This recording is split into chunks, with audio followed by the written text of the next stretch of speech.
Salut, c'est Denis, bienvenue sur Bricomatos. Aujourd'hui, on va aller dans le monde de l'extrêmement petit, mais ce sera tout de suite après l'intro. C'est une vidéo déjà très spéciale pour plusieurs choses.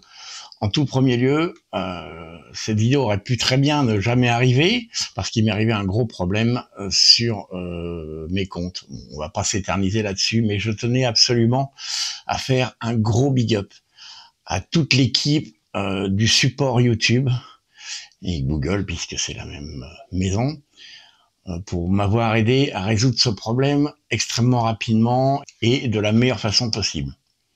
Maintenant, on va passer à ce qui nous intéresse. Je vous ai parlé du monde de l'extrêmement petit, on va y venir. Alors, je me suis mis un peu à la place qui était la mienne il y a quelques temps, et de la vôtre, le jour où vous vous seriez mis en tête de « Allez, tant pis, j'essaye et j'achète un microscope électronique sur une plateforme, celle qu'on m'a proposée, que la société Andonstar m'a proposée, elle vient d'AliExpress. Mais on en trouve absolument partout. C'est des microscopes électroniques, on va dire, primaires. Pour pas insulter qui que ce soit, c'est primaire. On n'est pas sur des trucs comme ça qui sont des trucs scientifiques, qui ont des niveaux de grossissement fabuleux. Là, on n'est pas du tout là-dedans. Ça s'appelle effectivement microscope parce qu'on a un niveau de grossissement qui est important. Électronique parce que c'est une caméra, un capteur comme celui de la caméra qui est devant moi là, et un écran. Donc c'est un microscope électronique, mais qui a un grossissement léger et qui fait pour des applications légères. Justement, les applications, on va en parler tout de suite. Pourquoi ? Moi qui commence à faire de l'impression 3D depuis un moment, il y a des fois, tu as besoin de savoir si ce qu'on appelle la première couche en dessous, là, ou ça, si c'est bien fait, si tes coulées de plastique sont bien faites et tout. Pour ça, c'est très bien.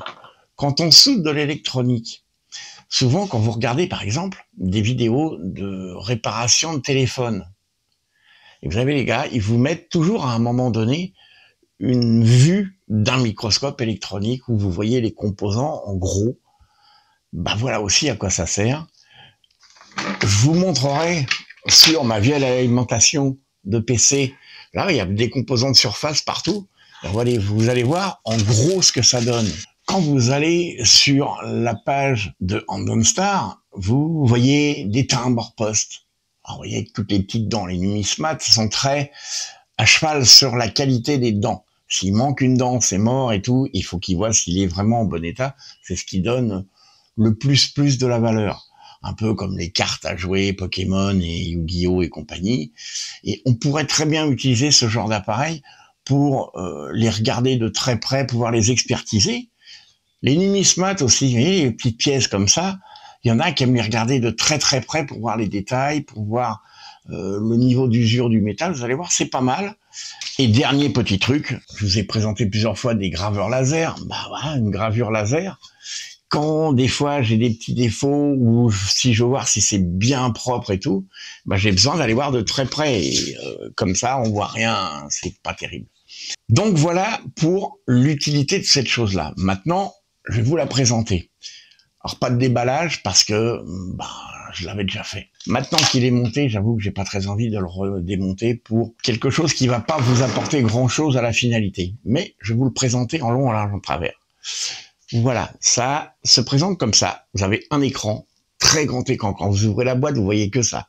Un écran de 10 pouces qui est très bien, avec quelques boutons. On va le brancher tout à l'heure, vous allez voir l'utilité.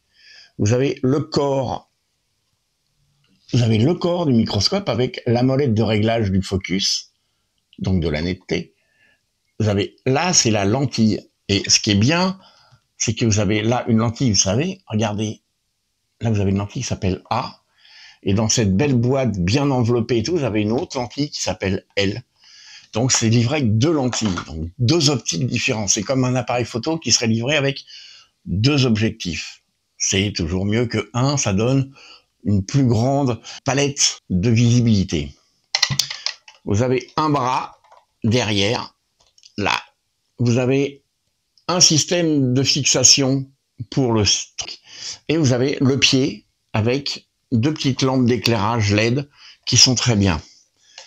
Pour brancher tout ça, nous avons là, ici, il y a une prise, la prise USB qui est située ici pour l'alimentation de l'électronique. Techniquement, c'est ultra simple. Vous avez un système de câblage avec une petite télécommande, on va dire, sur laquelle il y a un bouton marche-arrêt en haut et un bouton plus-moins de luminosité, parce que la luminosité des lampes LED pour l'éclairage est réglable sur 7 ou 8 niveaux.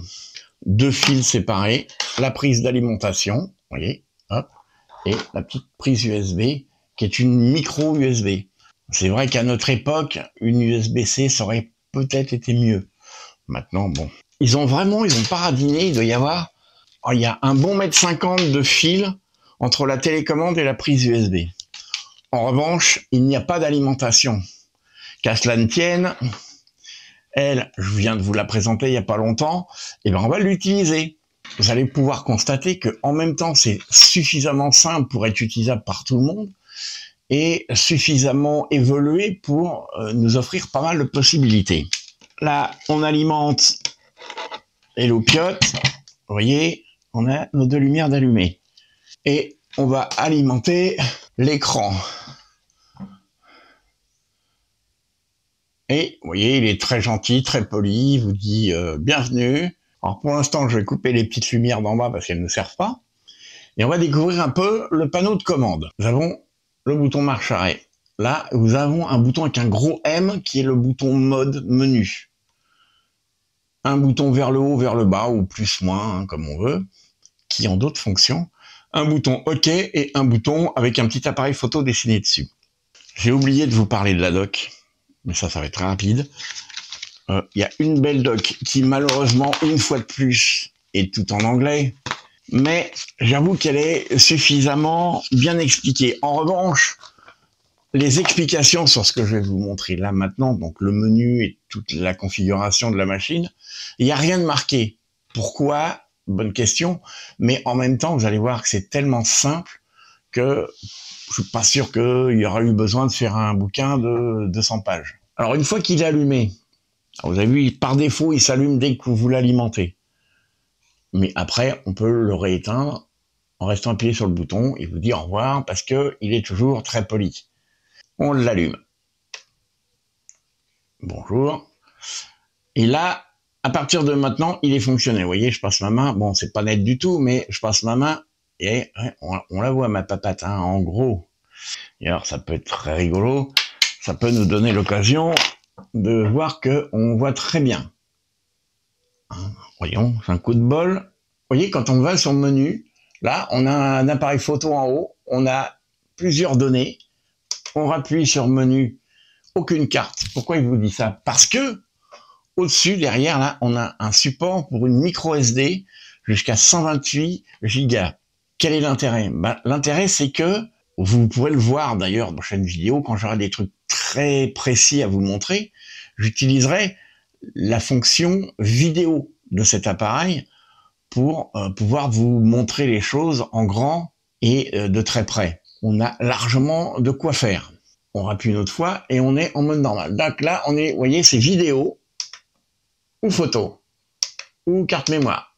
Donc ça veut dire qu'il peut lire aussi la vidéo qui est sur la carte mémoire, normal. Quand on reste appuyé sur le menu, on va rentrer dans les fonctions. On a un premier menu qui nous parle de la résolution. On a une résolution en 1440 par 1080 ou la vidéo, ce qu'on appelle le Full HD, 1920 par 1080. Et la résolution HD simple en 720 pouces. Donc on est bel et bien dans le menu vidéo.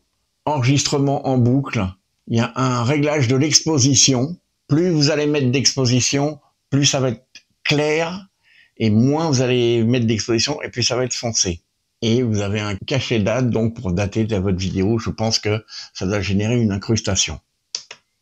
On était en vidéo, on va passer en mode photo, et on va rappuyer sur le même menu, et vous voyez là, il change complètement, puisqu'on est dans le menu photo. Résolution photo, entre 12 mégapixels et 1,3 mégapixels, à utiliser selon vraiment les besoins de chacun. Séquence, je suppose que c'est pour faire des séquences de photos qui s'affichent les unes derrière les autres. La qualité photo, Par défaut, ça vous met sur fin. L'acuité.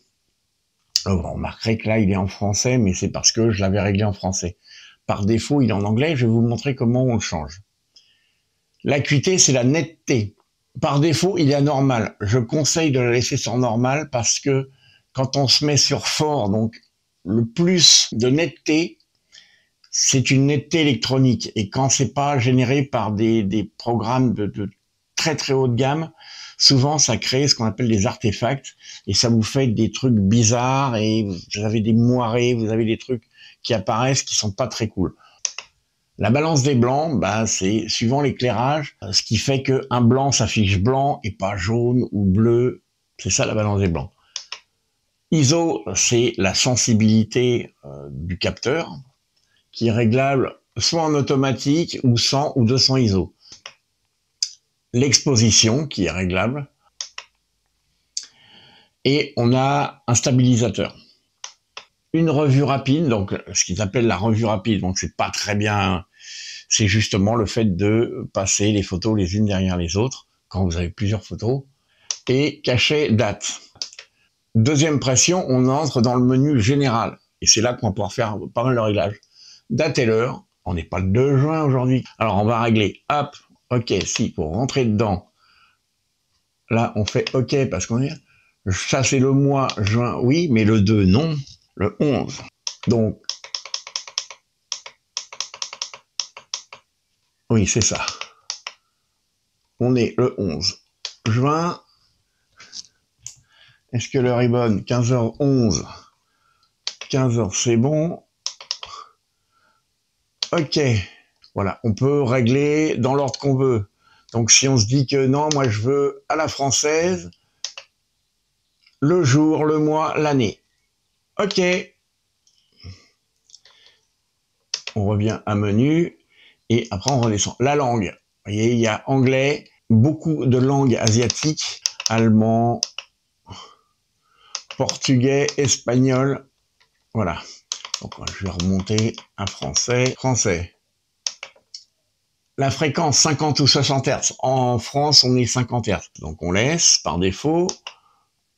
Format, c'est formatage. Donc, si vous avez une carte mémoire qui est toute neuve, qui est vierge, vous pouvez la formater sur l'appareil. Réglage par défaut, c'est si vous avez fait plein de réglages et que vous voulez le remettre d'usine, il vous remet tout d'usine et vous avez un numéro de version. Je vais prendre le deuxième objectif pour vous montrer que sur chaque lentille, vous voyez, il y a son nom et on a deux valeurs, 90 mm, 300 mm. Ils ont mis Object Distance. C'est la distance. Avec cet objectif, on peut regarder entre 90 et 300 mm. Celui qui est dessus d'usine, c'est entre 12 et 320. On va regarder mon ami le dragon. Donc on revient. Vous voyez, on est très haut. Vous voyez, ce qui est très rigolo, c'est qu'on peut arriver vraiment à... Vous voyez le niveau de netteté? Alors, je vous parlais de pièces. Bah tiens, on va s'amuser, on va regarder. On va regarder cette petite pièce de monnaie. Vous voyez déjà, on est même tellement trop près qu'on la voit pas. Donc vous voyez, la molette derrière, elle sert surtout à ce que votre objet rentre dans le champ de la caméra. Et là, vous voyez, c'est extrêmement net. C'est joli. Non, on voit, vous voyez, quand c'est trop éclairé, on voit pas forcément très bien. Voilà. Et je trouve même que sans lumière, je vais même débrancher parce que je trouve que sans lumière, on voit bien mieux.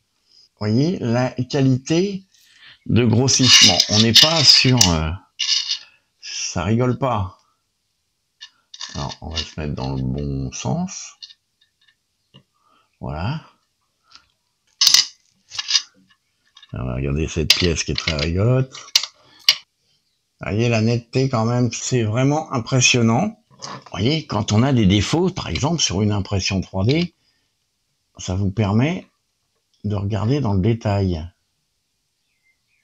Et là, On s'aperçoit qu'on voit bien toutes les stries, mais que là, on a des petits défauts.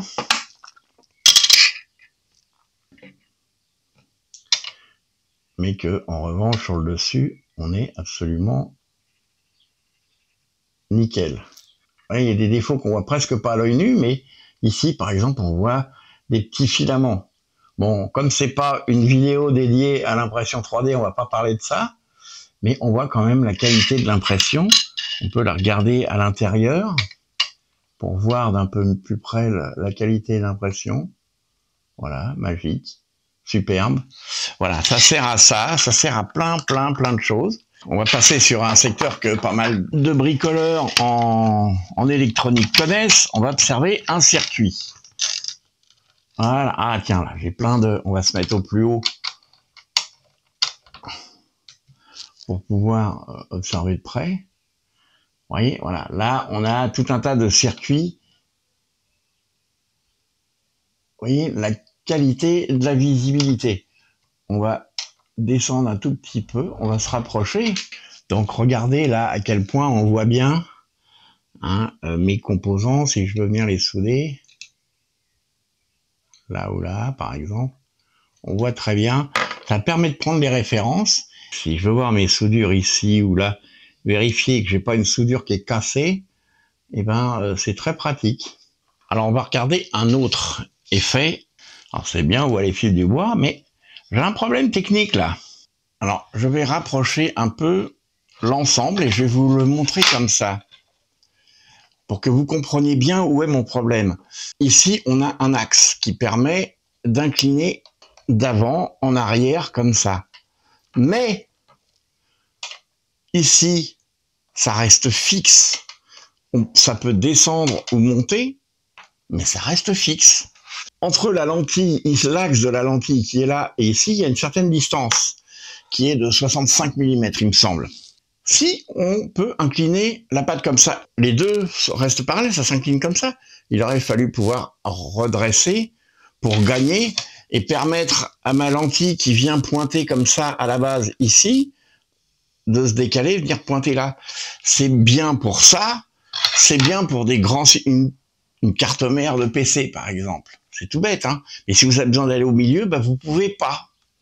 Parce que la lentille, elle va pointer tout le temps à peu près à 60 mm et quelques, quelle que soit la lentille qu'on met dessus, ce qui est très embêtant. Je vais vous démontrer quand même que je dis pas de bêtises. Vous voyez, là, on voit bien mon truc, mais on voit ici. Attendez, je mets mon doigt, voilà. Mon doigt, il pointe là. Ici, je peux pas, à cause de ce défaut. Et pourtant, je comprends pas qu'il n'y ait pas pensé. Il y a une façon super simple. J'imagine que à la conception, ça aurait été plus facile de faire un système à rotule, tout bêtement, avec une vis de verrouillage de la rotule. Maintenant qu'il y a ça, ça va être plus compliqué. Je vais vous montrer une petite idée que j'ai eue. Alors, on prend la seconde lentille. On a deux vis à défaire sur les côtés. C'est des vis molletées, ça se défait vraiment tout seul. On enlève la première lentille. Vous voyez, elle est toute petite, comparativement à la seconde. On met l'autre.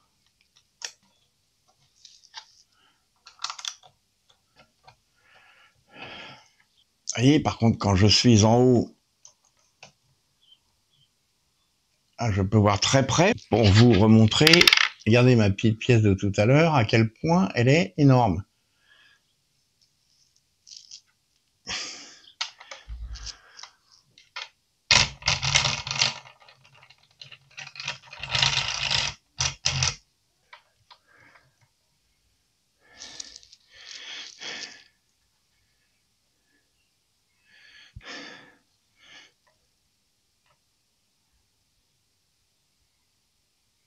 Vous voyez à quel point on peut aller dans le détail. Là, je suis au maximum avec cet objectif-là. Vous voyez, la qualité du détail, c'est impressionnant.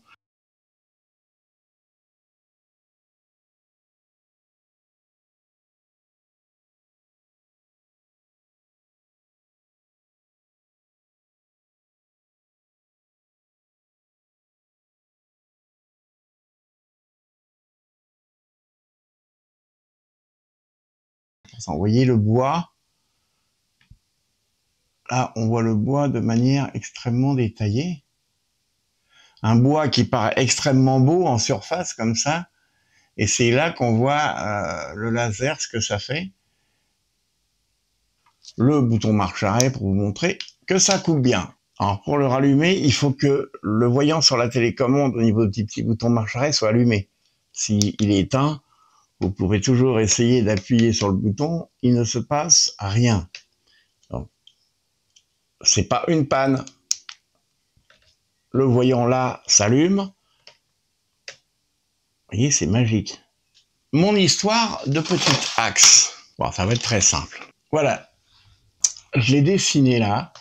Vous voyez, on a notre barre d'origine. Il faudrait couper et faire 2 arrondis. Et à l'intérieur, y insérer donc, entre les 2 parties, vous avez deux tiges comme ça. Vous coupez au milieu, et au milieu, il faut venir mettre une pièce, un parallélépipède, au milieu, comme je vous l'ai mis là, avec 2 vis molletées. Comme ça, ça va donner une articulation.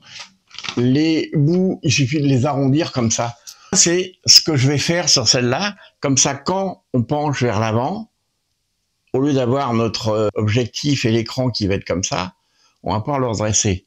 À savoir quand même que l'écran est orientable. Lui, l'écran, il est complètement orientable.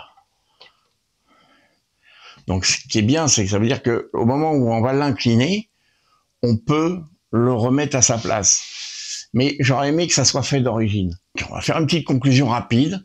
La qualité de fabrication est raisonnablement bonne.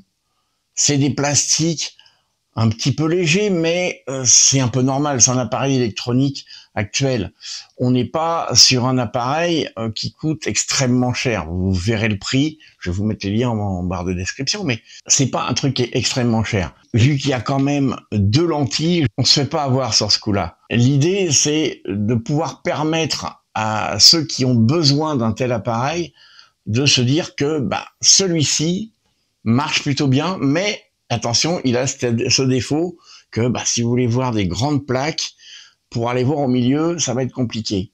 Autrement, les optiques sont visiblement de bonne qualité. Ça, c'est important. C'est la partie optique qui est la plus importante.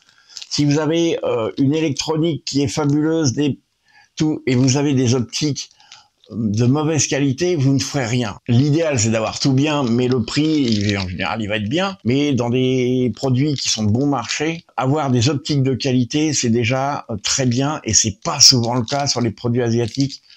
Je le dis comme ça en toute transparence. Ça, c'est bien, ça, je vais certainement m'en servir. Et si je vois que c'est quelque chose que j'utilise souvent, la modif, je vais la faire parce que je vais en avoir besoin. Je ferai peut-être une petite vidéo pour la modif de cet appareil.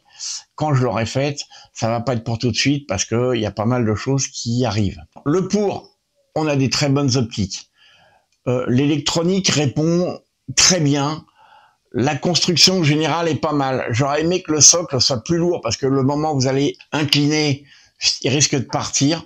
Mais c'est pas mal. On a l'avantage d'avoir 2 petites LED qui sont contrôlables facilement sur 7 ou 8 niveaux. Quand il est posé comme ça et que vous le baissez, c'est très bizarre, mais un petit peu d'huile au silicone dessus et je pense qu'on va atténuer grandement le bruit. Sinon, il suffit de l'accompagner en le soulageant un petit peu et ça va tout seul. Pour le contre, ce pied qui me paraît définitivement pas assez lourd, j'en ai même tellement oublié les petits accessoires. Vous avez ces petites choses qui sont livrées, qui sont des pinces, qui viennent se mettre dans les 2 trous qui sont là. Mais franchement, quand vous avez ces 2 trucs qui sont là, ça vous dérange plus qu'autre chose.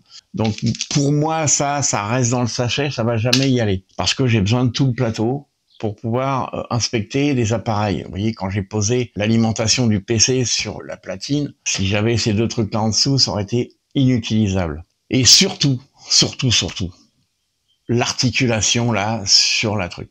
Ça, pour moi, c'est un énorme point négatif. C'est d'ailleurs ce qui lui vaut de ne pas être validé. Mais attention, je mets quand même une petite réserve. Celui qui achèterait cet appareil et qui se dit « l'appareil est de bonne qualité, j'aime toutes les fonctionnalités, hormis ça, et qui se sent capable de faire cette petite modif, de se créer une articulation au milieu pour pouvoir déporter, il aura un appareil de qualité. Il y aurait eu cette fonction, franchement, je l'aurais validé parce que tout le restant est bien. La doc n'explique pas suffisamment clairement les menus. Ça, c'est aussi un point négatif. Si vous êtes toujours là, eh ben, je vous remercie d'avoir regardé cette vidéo jusqu'au bout. N'hésitez pas à me poser plein de questions. Dites-moi ce que vous pensez de ce genre d'appareil. Ceux qui voient des utilités là-dedans, n'hésitez pas à dire pourquoi et qu'est-ce que vous aimez là-dedans et qu'est-ce que vous aimeriez là-dedans. Et bah, je vous dis à très bientôt pour une nouvelle vidéo.